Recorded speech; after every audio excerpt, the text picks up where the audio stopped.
Hello and welcome to the Posers Podcast, the place where we skip the fluff, say the quiet parts out loud, and dig into what really matters. This is where photography, psychology, and business collide. I'm Jody, your host, and I'm bringing you my raw takes, hard wins, and a whole lot of unfiltered honesty about what it takes to build a photography business that actually connects and makes money.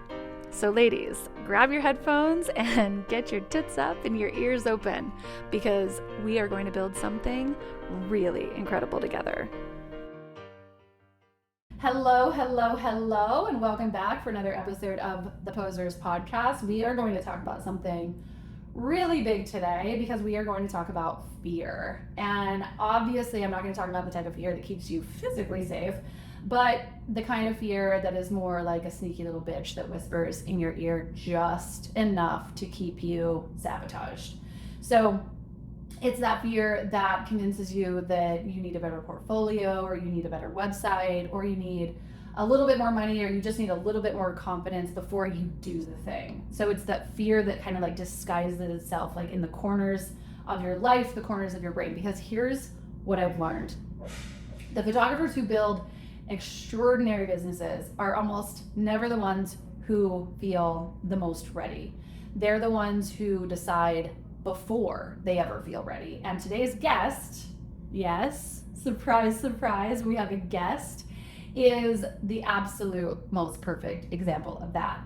Lara Stansberry flew all the way over from St. Louis to do another round of branding photos with me. And when we realized that she had an extra day in my city that lined up with my calendar for once, surprisingly, I had an open slot on my calendar, I jumped at the opportunity to record an episode in person with a woman who has seriously blown me away in the last 12 months.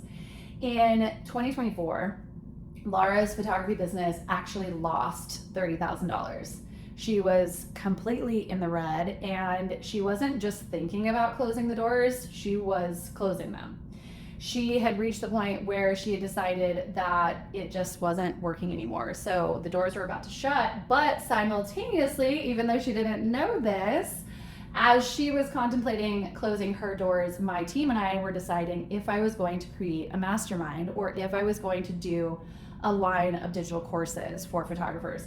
And funny enough, I had my mind set on doing courses, but my team knew how powerful the mastermind would be. So they convinced me to launch the very first round of the Posers Mastermind.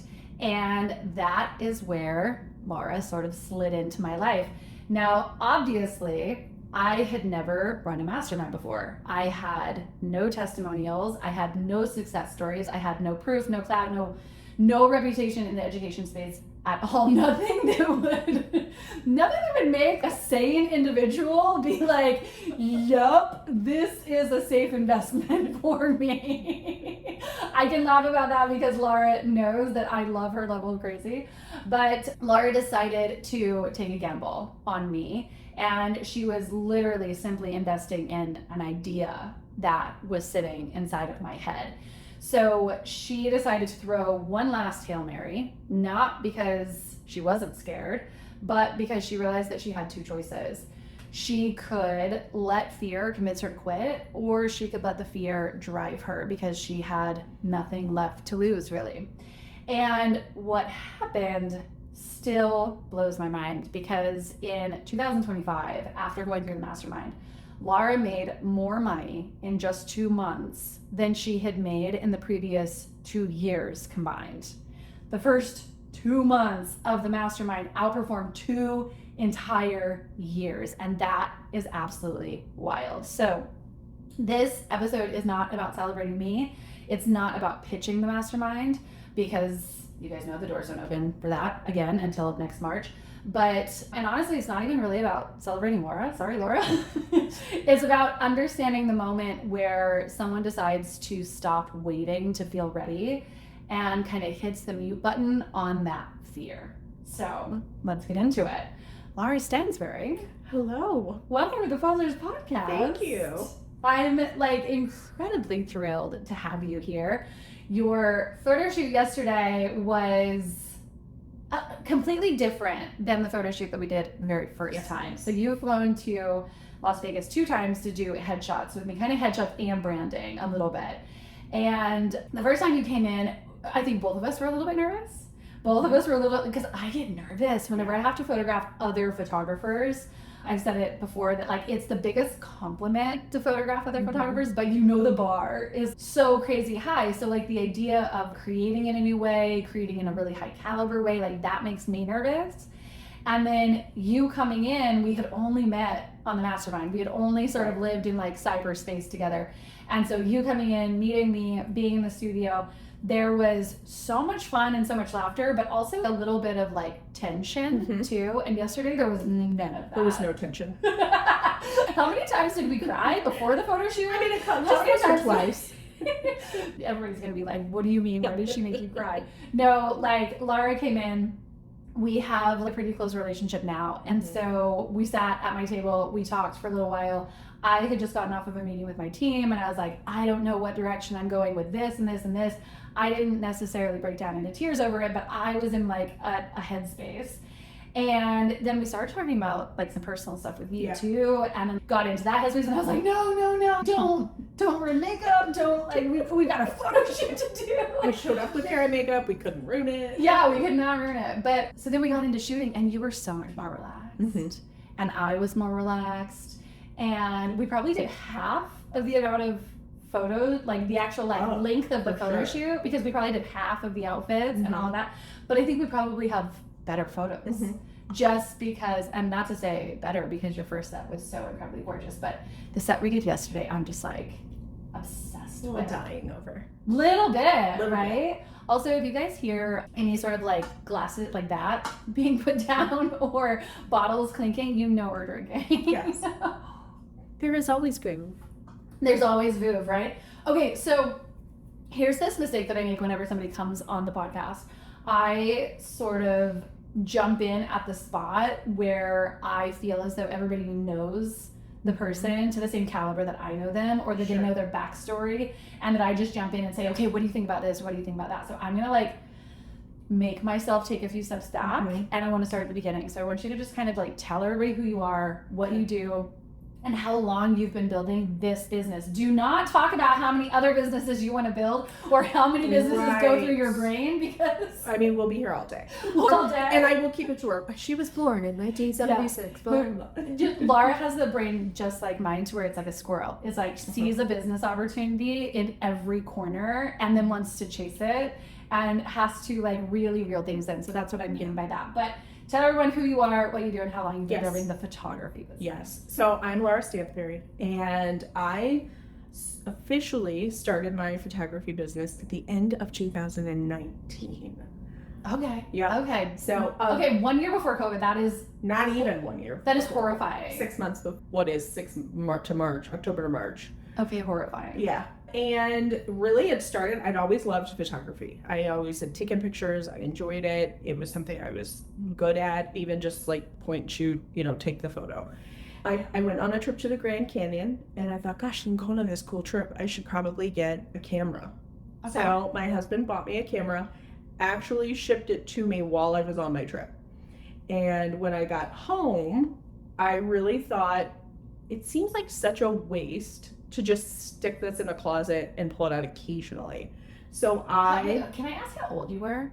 I was 41.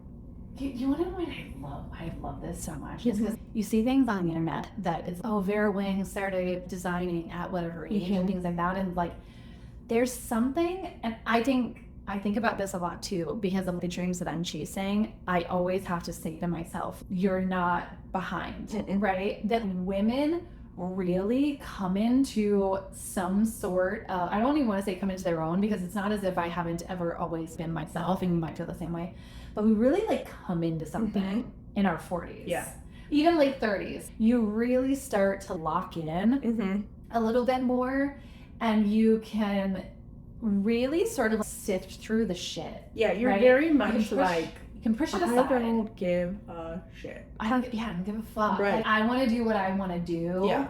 And it's amplified for some reason in those later years. Yeah. So, okay, I wanted to know how old you were, and because you had a whole entire life before I had a that, whole and, like, entire, career very life long, very successful career in human resources. for Nordstrom, For Nordstrom, right? yeah. So it's not as if you were just out meandering, Flitting around, wandering yeah. around the world, getting cameras sent to you Right. at the Grand Canyon. Yeah. It was like, no, you were very successful. You had a life. Yeah. You had everything going for you in that sort of sense. And then there was just this bug that kind of bit you. Yeah, I had left my career and I had done other things in that time from leaving my career to picking up the camera officially. I had started my own recruiting business. I was working as an HR consultant. You know, I was still kind of in that HR world. And then this happened, and I thought, well, this again seems like such a waste. So I started looking online, and I found some photographers that I resonated with, and thought, well, this is where I'm going to start. I started taking some online courses. I didn't know any. Don't talk to me about the triangle. I don't even know if I know what that means today. Sorry to tell you. I mean, I do, but Yeah, like you do. vibes, You just don't know it in the triangle. right? vibe. Like in the time, was it cute and in focus? Yes, done. You know what? I feel like that's still my business model. Is it cute? Is it in focus? Cool. Sell it. Amazing. And if it's not, it's artsy. I mean, you know, If you're doing anything more than that, you're making it harder than it really Right, is. right, Really, right? Okay. Yeah. So that's where I started. I started with school photography, and then in the fall and kind of early winter of Okay, hold on, pause. yeah. This is gonna be the longest podcast episode ever Yeah. because I can't even get through a sentence without being like, Right. hold on, tell me more about that. What made you think to go into school photography? What kind of torture were you wanting to inflict on Okay, yourself? I love kids. Okay. At one point in my life, long time ago, I really thought I would be a kindergarten teacher. Oh, okay. Or like early 20s. I was love like, my kids. Yeah, yeah. And I mean, well, that's a whole other podcast. It's a whole other podcast. Okay. But no, I loved kids. I felt very comfortable with kids. So I thought, well, it also felt safe in the sense of it was a set day, a set environment. We knew the structure. It was sort of like, I don't want to think too deeply of it as hone the skills. How did you get these schools? How did you get these clients? I listened to a little motivational clip one day that I still have saved on my phone. By who? Do you remember? It's just a random YouTube compilation of Okay. things. And periodically, I'd listened to this for years. And it always felt very motivating and inspiring. I can share it. We can put it in the notes. But I loved it. And there is a point in that clip that talks about if you don't do it today, you could be pushing yourself back 6 months or 2 years if you don't just take action. The cost of inaction. Yes. Yeah. So I was like, fuck it. And I sat down and I pulled up Google Maps and I emailed 50 preschools in my area. God, I love you. God, I love you. Okay, keep going. I Sorry. emailed 50 preschools in my area and just said, hi, I'm Lara Stansberry. I am launching a photography business and I don't have a portfolio. I don't really have anything but these 4 pictures of my nephews that I can show you that I have taken. But here's what I'm offering. Lara, welcome to the Posers Podcast. This is what I was saying. We're gonna have to like add in the clip of what we were talking about prior to like actually hitting record on this. This is what I'm saying, is that you have this ability, you have this superpower that is actually in marketing that like kind of got unleashed whenever you came into the mastermind. The minute that I could just sort of like take you by the shoulders and turn you in a direction and say, go, you will plow through walls. You will plow through literal brick walls to make your business go forward. And I talk about this all the time, is just like, you have to be willing to a fucking feral. You have to be willing to be cringy. You have to be willing to just go and get a lot of no's. Knowing that statistics are in your corner, that at some point you're going to get yes. You have to do so much volume that it is unreasonable for you to fail. Right? Granted, that's in the beginning of your business. It's not as if I'm out here doing that now. It's not as if you're out here. Well, you kind of are still. woman. Sometimes. You are a superhuman. So like just that in and of itself is a whole entire podcast episode of just listening to this motivational like YouTube that you were just talking about, hearing the actual message and then taking action on it. And then being so brazen to email 50 preschools and be like, what's the worst they could say? No. Or not reply. Yeah. But And that's the thing is people don't do that. Right. They won't do that because of that fear, which is what this whole entire episode's about. Okay. Granted, the episode is no longer about Lara's fear. It's how Lara literally has no fear. Okay. Lara has a lot of fear. But when I decide I'm going to do something, I really am just going to like go. So I did. Immediately, I emailed those 50 schools. I had kept track of all the information. I made a list of everybody I contacted, all the school names, who I thought would be the best possible contact, the contact information, all of that, you know. So then, really, within 24 to 48 hours, I had 5 replies of people saying, I'd like to know more. I love it. So I set up appointments, and I took my little black folder with my little price sheet and my sample photos, and went in for my little meetings and said, I want you to stop using that. Stop little, and I went in for my meetings. Thank you, Sheet, because you were starting a business and you were starting it in the most incredible and no fear, big balls kind of way. It was very ballsy, so I gotta not let's take away that little. Let's take away the little. I went in for these meetings and I had put together a price sheet, some sample photos, had it in a folder. I had written them a letter if they needed to share it with anybody else, like what everything looked like, what this process looked like, and off I went. And from that, I booked 3 out of those 5 schools for the following spring. Okay, closing rate. Yeah. Okay, conversion rate. Yes. Look at you. One of them had told me, we're interested, but we've been working with the same person for years. We're committed to them through at least the end of next year. I'm like, great, love to contact you end of next year. Yeah. One of them was a homeschool group, a homeschool organization, and they were interested, but they were interested again, same thing, spring. So it was like, fabulous. So I started with that. And then we are now to October of 2019, and the majority of this is planned for spring of 2020. Dun dun dun. Dun dun dun. Oh God, fuck! All of that work literally just down the toilet. Yeah. And in the meantime of this, I had been doing model calls. I really wanted at that time, pre-COVID. We didn't even know at this point what COVID was. We had not heard that word. Yeah. Nothing. Well, and also it was called coronavirus. Coronavirus. Yeah. Yes. We didn't know anything about it. So I really was thinking I wanted to be in that school photography space at certain points of the year, and then also newborn and maternity photography. I did not have a studio. I wanted to serve people in their homes. Okay. So I thought, well, that would be great for newborn photography because, you know, I don't need a studio if we're in their home. And then as far as maternity, I'm sure I was thinking, I'm dying, or we'd also do it in their home or whatever. Yeah. And then COVID happened.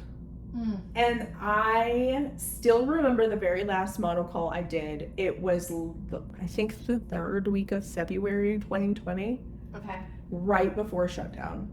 And I remember thinking, I don't know what to do with this. And it did not feel good to my soul to say to new moms, hey, we can still do this. Yeah. This is a safe way to take photos of your baby. Yeah. We didn't know that at the time. Oh, I could just wear a mask. Oh, Yeah. I could just stay 6 feet away. Right, Oh, like, I could, keep in mind the wild, wild west that PPE was at the time. Like, I have a picture of myself with a paper towel and dog bags. Yeah. It's a mess.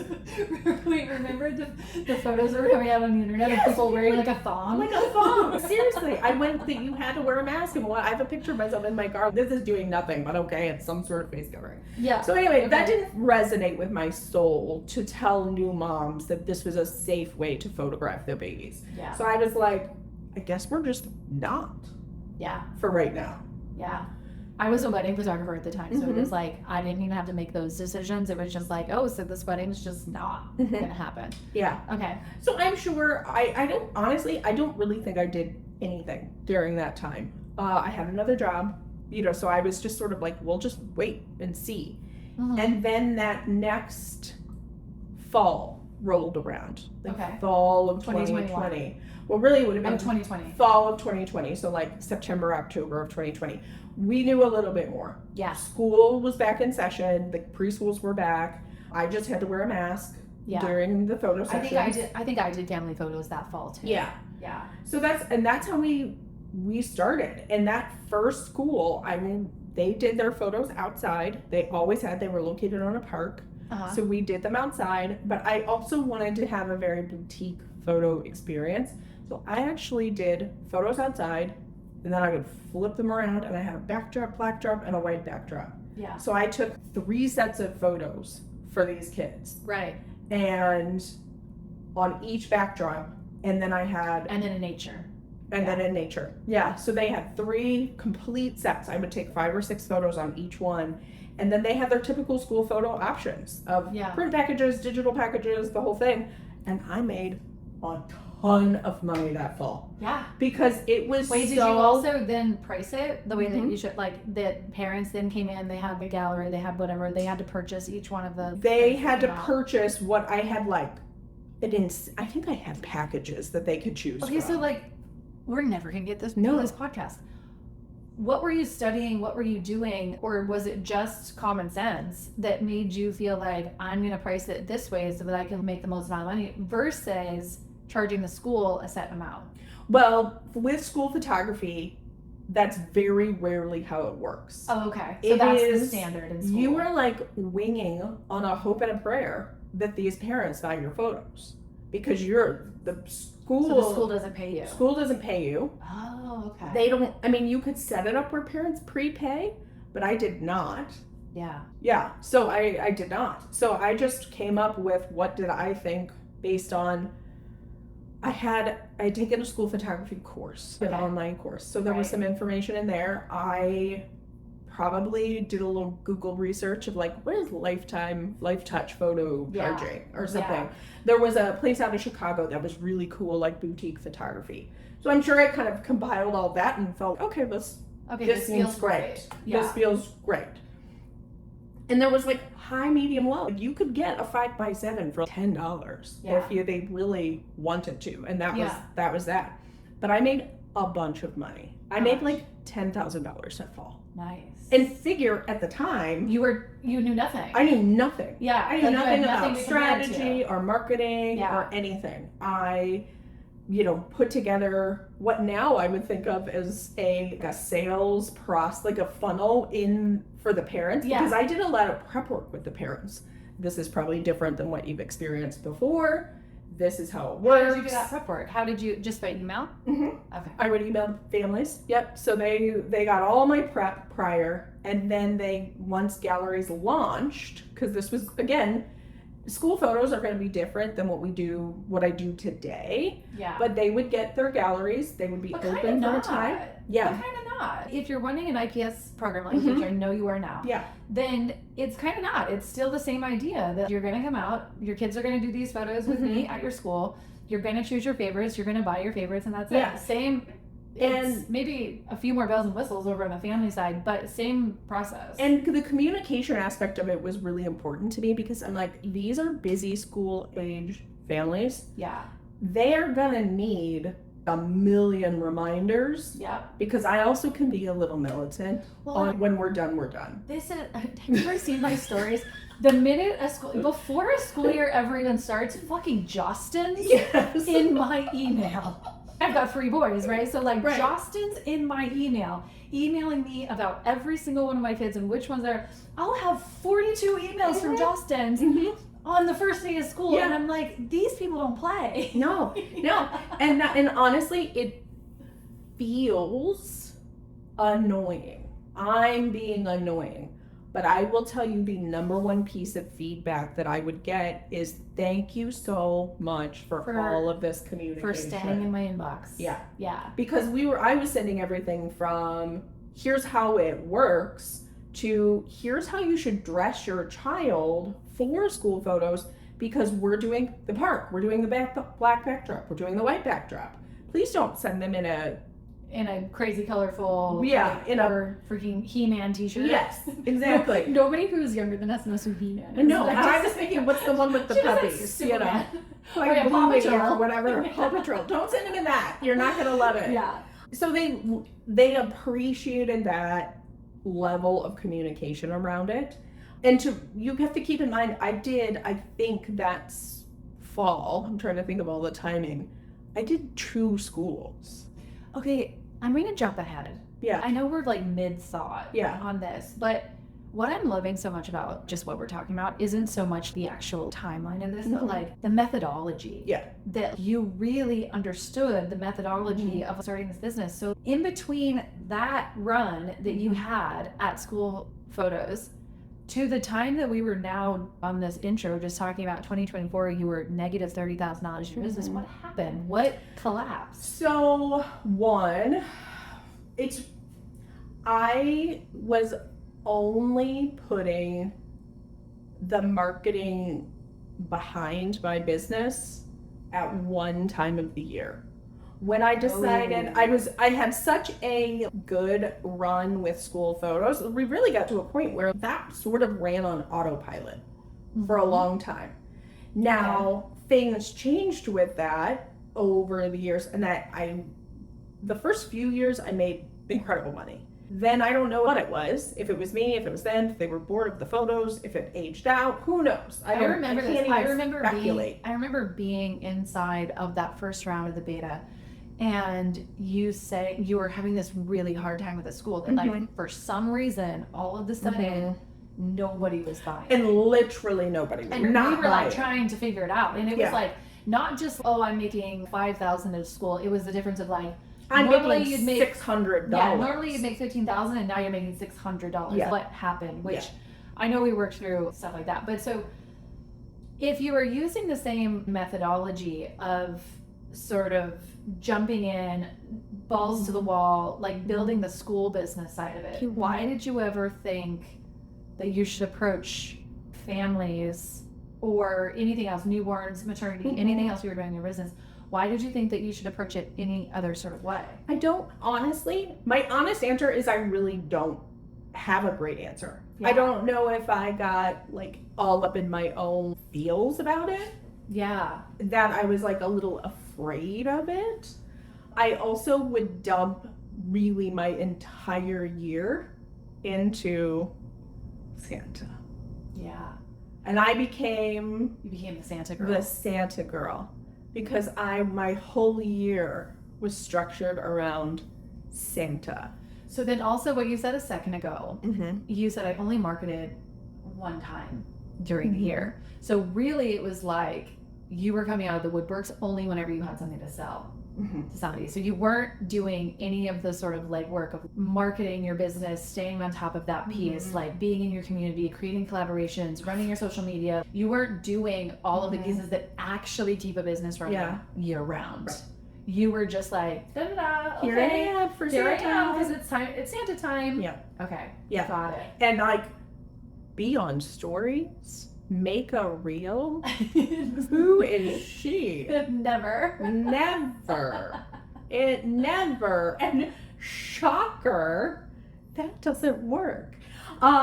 So yeah, that's really, I mean, wait, hold on. Shocker. You were thinking not in your head, being visible in any way, shape, or form does not work. Yeah. There's this small thing in business called visibility that like it's kind of important. Yeah. You know? Yeah. I was actually watching the World Cup the other day. I was being forced to watch the World Cup. You know, I'm not a sports. Like, this is not a sports podcast. Yeah. I do not watch the sports. But I was watching some other sort of trash on TV on Sunday. I think it was The Ultimatum on Netflix. You know, real great quality good TV. stuff. Yeah. And Brian was like, hey, there's this thing called the World Cup that's going on that like the whole entire world is watching right now, right? Like, do you think that maybe you'd like to participate in that? And I was like, no. No, but I allowed it still because I was kind of bored. And so he switched over, and I'm like watching the marketing. Like, what's wrong with me? That I don't give 2 shits about whatever ball they're kicking around. And I'm watching the marketing, and I see this like scroll on the freaking what's the fence that goes around? Oh yeah, like the ticker thing. I'm watching that, and like of course McDonald's scrolls, right? And I'm just like, God, if anybody in the world has visibility on lock, it is McDonald's. Yes. Because also a week ago we were in Italy and had been eating nothing but Italian, and it was the day that we had to transfer from our Airbnb to the airport to get on a plane to go to Rome. And so we're driving down the road, and literally my nephew was like, there's the Golden Arches, and like the visit. So I'm getting off on this little tangent that is not necessary. Everybody knows how powerful McDonald's is. But yes, visibility, if you don't actually make yourself visible to the people who would book you, is a little bit important. No, and I see it now, because behind the scenes, it's not like I was just sitting there being like, I don't know, man. I don't know why nobody's booking me. Because I was doing all of the things. What do you mean? I was things. doing none of the things that actually were going to grow the business. But I was constantly working on my website. You were playing with the pretty. Buying $10,000 of wardrobe for my client closet. I was always... Wait, hold on. Pause. $10,000 for a client wardrobe for clients that we didn't have. But if if you build it, they will come. Oh, okay. I don't know how they were going to possibly know about it, because as we have discussed, I was not actually on those visibility things. But if you build it, they will come. So in I'm not saying this is right. 1990s Kevin Costner movie was your business plan. Yes! It might have fallen out of the cornfield. I am not laughing to shame. I'm laughing at the idea that it's a 1990s Kevin Costner movie that was driving the bus. I was very deep into playing with the pretty of it all. I understand how you can slide into that, because there is the idea of if you build it, they will come, which literally really sits in the house of manifestation and vision board and like all of that, and we just talked about it on the last podcast, how those things are really great and they can be tools, but they can also backfire. They can also sabotage you, because you can do all of that and you can think that you're doing the right things, you can think you're tinkering with the right things, and then say, why isn't the business happening? I was hiring copywriters, I was doing website refreshes, I was doing Google analytic ad purchasing, all of the things, and none of it was working. And the only thing that was working is that I would do this hard push starting in May for my Santa sessions. You did a launch. Yeah, I did a launch. Well, not knowing what a launch, I knew what a launch was, but it was my own created launch. That was the only thing that was working. But you can't sustain. Wait, hold on, pause. Yeah. That was the only thing that was working. That was the only launch thing. Was the only thing that was working. Just a launch, a little subliminal message. Right. Okay. The poster system worked. But you cannot sustain a business that is bleeding cash 10 months out of the year. You could break even. Maybe. If your Santa was fire. Spoiler alert, she was not even breaking even those years. I say that because I know people, I'm not a Santa girl. Yeah. But I know people who can run a Santa. Yeah. I know the Santas are out there Santa. Here's the thing, I was selling it out. I was increasing my prices, and I was still selling it out. Yeah. But it wasn't enough to sustain everything else. And also the burnout.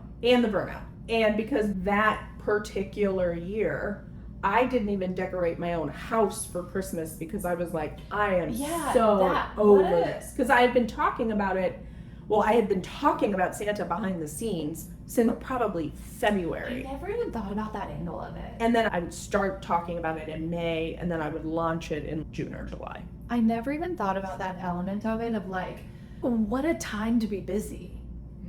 What a time that it takes away, and I'm not knocking the Santa thing, because no, sure, obviously it can be a cash cow, what a time to be busy that you yourself are depleted so much that you can't enjoy Christmas yourself. Yeah. Right? That's Totally. crazy. So anyway, all of that to say is like I was sometimes doing the things that would market and grow the business, but I was not doing them all the time.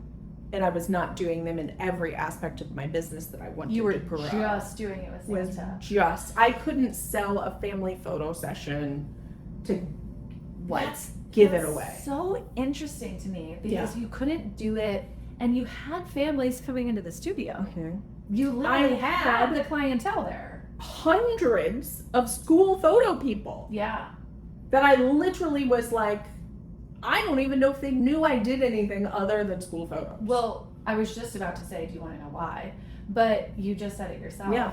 You painted yourself into a corner of only doing those things. So they never even made the jump, the association of, oh, she can do other things. You never showed them that. Yeah. And I never marketed that. We're talking over the years of doing school photos. I bet you I worked with 1,000 families. Wow. And I have, in my current day, families that I still work with that I met through school photography. Off the top of my head, I can think of 4. Wow. And that is, I look at that and I'm like, what the fuck were you thinking? A lesson in messaging. And I feel like at the time, I think there was an element of me of, I don't want to take advantage of this relationship that I have. Wow. That I was like, is that crossing sort of like a line? Oh, and I feel let's go into that self-sabotage. I know. Because the mindset of that is you don't want to burden them by asking for too much. Right. They've already paid you money for this service, and you only have access to them because of the school or because of the Santa. So you almost felt like you didn't want to exploit them. Yes. You didn't want to exploit their email address. Right. By then offering them more. Right. And it never occurred to me that all of the same things that they liked about my school photography process, they probably would have also really liked about my family photo experience. Because keep in mind, at the time, I'm spending $10,000 to build a client wardrobe. Communication is very important to me, and understanding that process and making it easy for them. But I was not letting the worlds collide. The synapses weren't synapsing. No, there wasn't a common thread that was getting pulled over saying, hey, what I do in my school business, my Santa business, is the exact same thing that I should be doing over here in this pool of bigger revenue, right? Yeah. Is that the number one thing? Now that you can look back on it, and again, hindsight is 20/20. Right. It's not as if you were trying. Right. So like I'm trying to sink this business into the ground. Exactly. Yeah. It's just that now you've learned everything that you've learned, and so now it looks so crystal clear. But looking back on it, do you feel like that was the number one struggle in your business, or was it something that was a little bit more self-sabotaging? Was it that fear-based sort of thing that kept you smaller? There was 100% like the fear-based of a what if. I mean, I did feel like I had a moral code of I will not spam these people. But I also feel like that was also a very safe place to be. That's self-sabotage. Nobody can tell me no if I don't even ask. And you can only spam somebody if you're sending them information that's not useful to them. Right. Right. If you're sending them like, spammy and they stuff, can, but there is a big glaring unsubscribe button on there. Yeah, they have the choice. Right. They have the choice. But I mean, there was 100% like nobody is going to pay me this money to take their family photos. Wow. Interesting, because we know, looking at it through like a clear lens, we know that the family photos are what they love the most. Yes, they were paying me crazy amounts of money for a school photo or a Santa photo. That's not the same value. Upper edge of what school photography would cost. Yeah. I was not You weren't cheap. Yeah. Could you buy a 5x10 for $10? Sure. But that's not cheap. But that's not cheap. No. For a 5x10 when you can go to Walgreens But and also get it for you're getting 50 cents. You're getting that at cost for $1 or Yeah. so, right? Yeah. So that's still not cheap. Totally. Still not cheap. But it wasn't, I just was like afraid of the ask. And there towards the very end, I started offering. Whoa. Okay. You love me so I do. much. Because You're like, whoa. yeah, hold on. Pause there because you were never afraid of the ask. When Yeah, but now the ask felt personal. The ask felt like I know they already like me with the school photography. Maybe that's enough. What if they don't like what I do over here with the family photography? Okay, there's so much self-sabotage. So much. Okay, this isn't a therapy session. We see it now. We know that it's happening. And I think that the biggest thing that I love about this conversation is that it might just trigger other people to think, even if they don't have your same exact thought process, I think they could see themselves in your thought process. That we could see Lara of 2019 was not afraid of the ask because there was nothing to lose. Right. It was right. The worst case that happened was that somebody said no, but then all of a sudden, and I know for a fact that there's so much psychology here, which I'm gyrating. Yeah. Okay. But the fact that you tasted money, the fact that you tasted success, you got a taste of, okay, hey, I could actually run this business. Right. And right whenever it was about to get good, you're like, you bailed.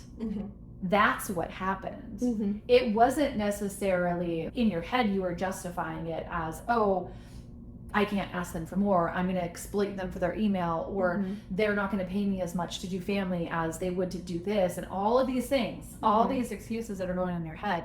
But what actually happened was you got close to, you touched a limiting belief. You got literally singed by that limiting belief that you had built something, that you started to see some success, started to see some money, and then you self-sabotaged to the point that you were like, what? I can't do this because what if I fail? Now there was something on the line. Yeah. Right? Which is literally, I want to say like business 101, but it's not. It's business sabotage 101. Right. That's exactly what happens most of the time, is that now there's something on the line. Now there's skin in the game. Now I've shown myself, hey, I can make a little bit of money. Yeah. But what if I was to make more money? What if I was actually to be successful? What if I actually touched 6 figures? And then you're just like, nope. Yeah. Button it back up, close it back down. I'm not going to do this. Yeah. And showing that realness and vulnerability is absolutely not. Yeah. Shove it all down. Yeah, wait, hold on. How did that, so in that world, whenever that was happening, like when you were getting no's, were you getting no's for the family photos, or were you just not even putting it out there? I really wasn't putting it out there, or even at the time, I did not, the no's I was getting were maybe too expensive, but not even really, because I'm sure I was like doing mini sessions or something.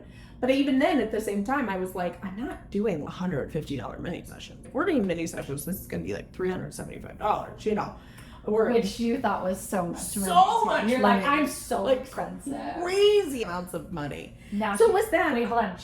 Now she makes $3,000 a session, but okay. It's true. I whispered that into my microphone. But there really was like not even an ask. And if I wasn't getting a response, absolutely not was I going to do the follow-up. Because the no response, there was no rolling zero, and I don't even mean no, I mean silence was a no. So I wasn't even going to bother them further with my damn ask.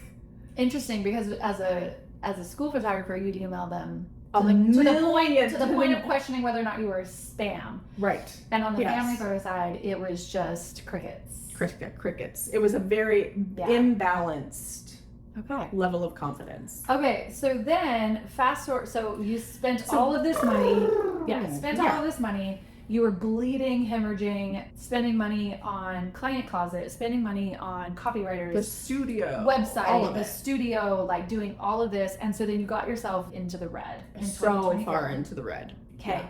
So then you were literally about to close your doors. Yeah, because you would think at 2024, being that far in the red, you'd be like, and then my husband would be like, we cannot continue to do this. Yeah. But I also had that dangling carrot of Santa that was already booked by that point for the following year. Really probably could have been booked 2 years because that's how sought after Santa is. Yeah. So I knew I had to maintain through 2025 no matter what in some way, because I already had commitments on the calendar for fall of 2025 at the end of 2024. So I was like, okay. And then I was like, something's got to change. If I'm going to do this, something has got to change. Okay. So then you came across me. And then comes April of 2025. Yeah. And somewhere probably in February or March, I had gotten an invitation to a retreat. And my husband and I talked about it. And I was like, I'd really like to do this. I think there's some real value in this. If I'm going to even consider continuing, I know this is a huge expense to travel to this retreat, to pay for the retreat, to get an Airbnb, like all of the things. But I really think there's some value in this. And we actually sat down with a piece of paper and wrote out the cost of the retreat, all of the speakers, and I looked up what would an hour of this person's time cost. Yeah. And I was like, okay, the cost. Wait, hold on, because then you looked at mine and you were like, this girl has nothing. This girl.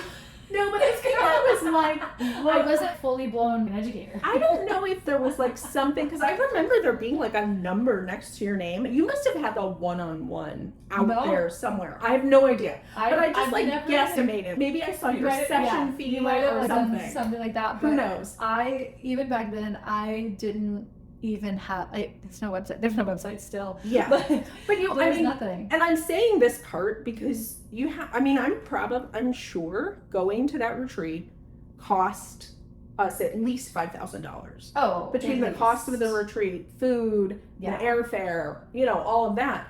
So it was not a cheap investment. And it wasn't something I could just randomly do. But also, sidebar, can we talk about this for a second? Yeah.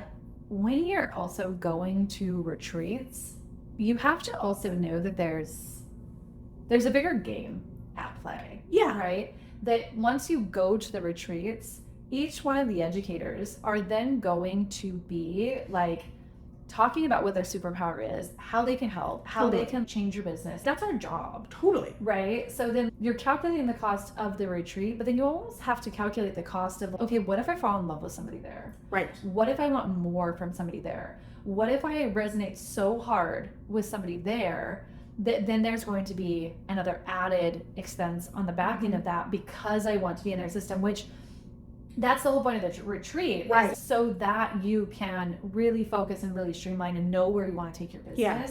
But whenever you're looking at the investment of the retreat, just kind of know that there's also, it's like buying an app. Right? Yeah. And it's like, hey, there's in-app purchases. Right. In-app purchase. Including for that particular retreat, I remember after the fact, I decided while I was at the retreat, something opened up for a shoot and learn, and I'm like, purchase. Yeah. Another $250 or whatever. Was that Shannon's? No, because basically, I went to that retreat to work with Shannon. Oh, and I stole you. Shannon's never. I'm gonna call her after mad. She's gonna be so mad. Yeah. So I'm just kidding. We do completely different things. Shannon is one of my absolute best friends. So, but that was my big draw. Out of everybody there, I'm sure there were people I knew or heard of. Obviously, I knew the retreat organizer, and I knew a few. I didn't actually know anybody who was going to the retreat, but I was like, I'm sure this will be great. I really want to do the shoot and learn with Shannon. At the end of the day, I could never even pay what I'm paying for this whole retreat and travel to do a shoot and learn with Shannon. Yeah. So this was like phenomenal. Crazy. So it was, and so that was like my thing if I got nothing else out. And then I was literally front row, center seat at this retreat. And I find this shocking still. I didn't know who you were. Yeah. I had never heard 'Cause I your wasn't. name. I was not in the wedding world ever. Yeah. So and even you always get this person follows this person. Do you want to follow? Blah, blah, blah. I did not know who Jody Ann was. And as just like a timeline of all of this too, this podcast had just launched a month prior. The Posers podcast maybe had 6 or 7 episodes to it. Nothing. I had not listened to any of those. Yeah. I think I went back to my Airbnb that night and listened to podcasts. Yeah. So. I was brand new on the scene. I had the posing method for 5 years prior to that. But I had just hired a team, just decided I'm going to go into education. It was my very first dip in the pond, you know? Right. So that's why it's like, you had no idea what Yeah. it was. But also, a little side brag, look at what, feel like it was Kismet. But look at what we have now. Look at the Posers podcast now. I know. That was only a year ago. Big year. A little handful of months. Little pat on my back. I know. Look at you. I literally said at the beginning of this podcast, I'm like, we're not here to celebrate me, we're not here to celebrate Laura. And now I'm like, oh, I'm happy. Look at what we've done. Look at what we've done. Okay, so that is a wrap on this episode of the Posers Podcast. If you loved it, please subscribe, rate, and review, because honestly, algorithms are needier than all of our ex-boyfriends combined, and ladies, I need all the help I can get. If you've got thoughts, questions, love letters, even hate mail, please send them my way. I actually read every single one of them. So until next time, stay bold, stay messy, and don't let the bullshit win. Tits up, ears open, and go build something incredible. Bye for now, friends.